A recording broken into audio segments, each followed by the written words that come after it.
جی ناظرین، میں یہاں ٹورانٹو میں موجود ہوں. اقرار الحسن صاحب ٹورانٹو کے دورے پر آئے ہیں اپنی پروگرام لانچ کرنے کے لیے. ان سے بات چیت کرتے ہیں.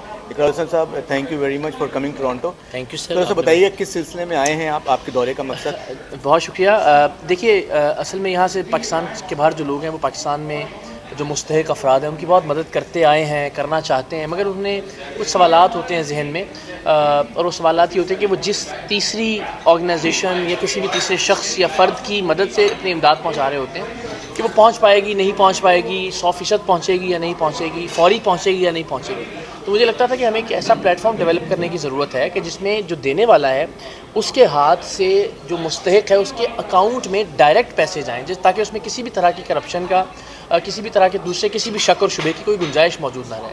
تو یہ donatedirectly.com کے نام سے یہ ایک پلیٹ فارم کہ ہم جس میں پاکستان کے مستحق جو لوگ ہیں جنہیں مدد کی ضرورت ہے ان کی کہانیاں، ان کی سٹوریز، ان کی ڈیٹیلز ویریفائی کرنے کے بعد انہیں ہم پوسٹ کریں گے، اور دنیا بھر سے بالخصوص جو پاکستانی کمیونٹی ہے وہ ان کی مدد جو کرنا چاہیں گے وہ ڈائریکٹلی ان کے اکاؤنٹ میں یا ان کا جائز کیش ہے یا ایزی پیسہ ہے اس میں انہیں وہ اپنی امداد اور عطیات بھجوا کے ان کی مدد کر سکیں گے. آپ چیریٹی کے سلسلے میں آئے، تفصیلات آپ نے بتائیں. جی ہاں. کچھ اس کے ساتھ ساتھ آپ سے کچھ سوال اور ہم پوچھنا چاہیں گے. اویس بھائی ہمارے ساتھ موجود ہیں اور ہیومینٹی کے ہیں. اویس صاحب، آپ کا ان کے ساتھ کیسے تعلق ہے اور اس چیریٹی میں آپ کا کیا ہاتھ ہے؟ جی بالکل. دیکھیں، جس طرح اقرار صاحب نے کہا کہ ہم چاہتے ہیں لوگوں کو 1-on-1 کہ ڈونر کو بینیفیشری کے ساتھ ملوا دیں، تو یہی کام ہیومینٹی جو ہے وہ اس پلیٹ فارم کو لے کے جو پاکستان سے باہر موجود ہے ان تک اس پیغام کو لے جانے کا اپنا کردار ادا کرے گا، تاکہ ہمارا وہ ڈونر جو 1 to many کے کیس میں ہمارے ساتھ تھا، اب ہم ان کو یہ بھی موقع فراہم کریں کہ وہ اپنے جو ہے بینیفیشری تک ڈائریکٹ پہنچ جائیں.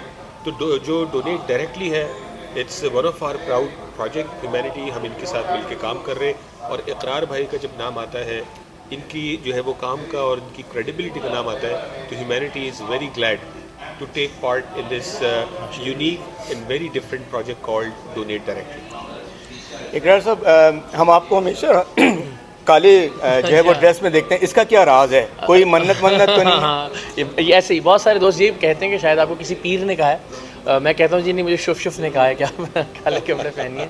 تو نہیں، ایسا نہیں ہے. یہ مجھے لگتا ہے کہ بس ذرا ایک آسان ہے کہ آپ ایک ہی طرح کا لباس روزانہ پہنیں. بہت سارے لوگ دنیا میں ایسا کرتے ہیں ڈیسیژن فٹیگ سے بچنے کے لیے، کہ صبح اٹھ کے یہ سوچنا کہ آج میں کیا پہنوں، کون سی ٹائی لگاؤں، اس کے ساتھ کون سی شرٹ ہوگی، کون سا کوٹ ہوگا. تو وہ دن کی بہت ساری انرجی جو ہے نا وہ دن کے آغاز میں آپ ضائع کر دیتے ہیں یہ فیصلہ کرنے میں. تو اب میرے پاس یہ کہ 5-7 کالے جوڑے ہوتے ہیں، وہ استری ہو کے ٹنگے ہوئے ہوتے ہیں. آنکھیں بند کر کے میں ان سے کوئی بھی ایک نکالتا ہوں. وہ بھی شادی پہ بھی پہنا جا سکتا ہے، اللہ رحم کرے کوئی افسردگی کا معاملہ ہو وہاں بھی آپ کالی شلوار قمیض پہن کے جا سکتے ہیں. تو یہ فارمل بھی ہے، انفارمل بھی ہے، ہر اوکیزن پہ آپ اس کو پہن سکتے ہیں. تو مجھے لگتا ہے کہ میں نے اس لیے شاید اس کو چوز کیا کہ میں ذرا ڈیسیژن فٹیگ سے بچ سکوں.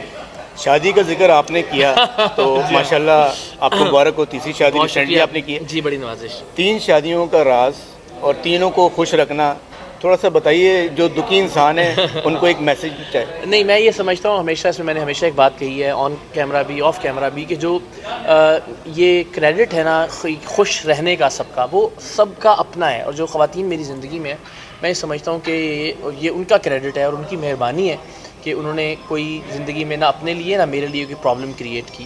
سو اگین میں ہمیشہ یہ کہتا ہوں کہ دیکھیے، یہ کوئی ایسی چیز نہیں ہے جس کو میں ریکمینڈ کروں یا جس کو میں سجیسٹ کروں، اس لیے کہ ہر ایک کے اپنے اپنے حالات ہیں، اپنا اپنا بیک گراؤنڈ ہے، اپنی معاشی حالت ہے تو میں اللہ تعالیٰ کا لاکھ لاکھ شکر ادا کرتا ہوں کہ اس نے ہر فیصلہ جو مجھ سے کروایا وہ میرے لیے بھی اور ان خواتین میں سے بھی ہر ایک کے لیے بہت اچھا ثابت ہوا، الحمدللہ.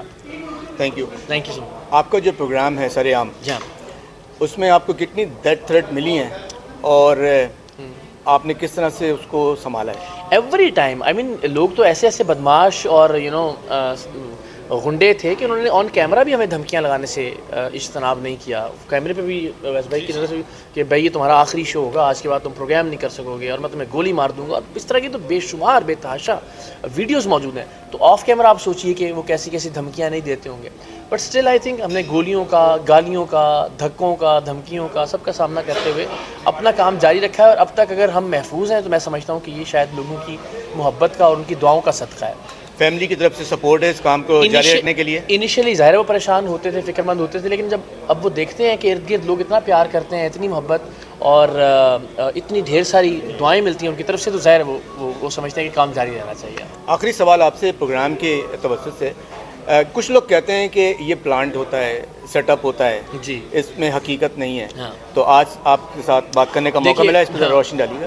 یہ میرا خیال ہے یہ ایک ایسی بات ہے کہ جس کا شاید جواب بھی نہیں دیا جانا چاہیے، لیکن میں جب آپ کے سامنے بیٹھا ہوں تو اس وقت بھی میرے سر پہ جو ہے نا وہ 8 ٹانکوں کے نشانات موجود ہیں. میرے کان کا پردہ اس وقت بھی ڈیمیجڈ ہے.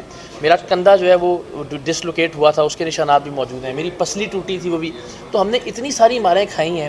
اینڈ اگین وہ لوگ جو ہماری پروگرام نشر کرنے کے نتیجے میں اپنی نوکریوں سے ہاتھ دھو بیٹھتے ہیں، جن کی کرپشن ہم کون چاہے گا کہ ایک پلانٹڈ پروگرام میں آ کے وہ ایک کرپٹ آدمی کا رول پلے کرے تاکہ پورا معاشرہ اس کو صبح گالیاں دے رہا ہو. تو یہ بڑی اللاجیکل سی بات ہوتی ہے جو کچھ دوست کرتے ہیں کبھی کبھار. آئی ڈونٹ نو ازراہ مذاق کرتے ہیں یا ان کو، یا شاید یہ بھی وجہ ہے کہ لوگوں کو یہ عادت نہیں تھی کہ یار یہ ریئلٹی بھی اسکرین پر آ سکتی ہے. تو ان کے لیے وہ اتنی حیران کن چیز ہوتی ہے کہ ان کو لگتا ہی نہیں کہ ان ریئل کوئی آدمی اتنی ریسرچ اتنا کام کر سکتا ہے. آپ نے اتنے سارے پروجیکٹس کیے ہیں اپنے پروگرام کے، بہت لوگوں کو بے نقاب کیا ہے.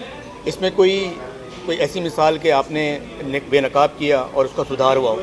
بے شمار، بے تحاشا. یہ تو میں کہتا ہوں 40% تک ایسے معاملات ہیں. ذرا وہ ایک ایک کر کے نام لینا تو شاید ممکن نہ ہو، لیکن 40% کم سے کم ایسی جگہیں، ایسی چیزیں جہاں کرپشن ہو رہی تھی، جہاں ملاوٹ ہو رہی تھی، جہاں 2 نمبری ہو رہی تھی، وہ اپنے انجام کو پہنچے الحمدللہ. بہت شکریہ آپ کا شکریہ. Thank you so much.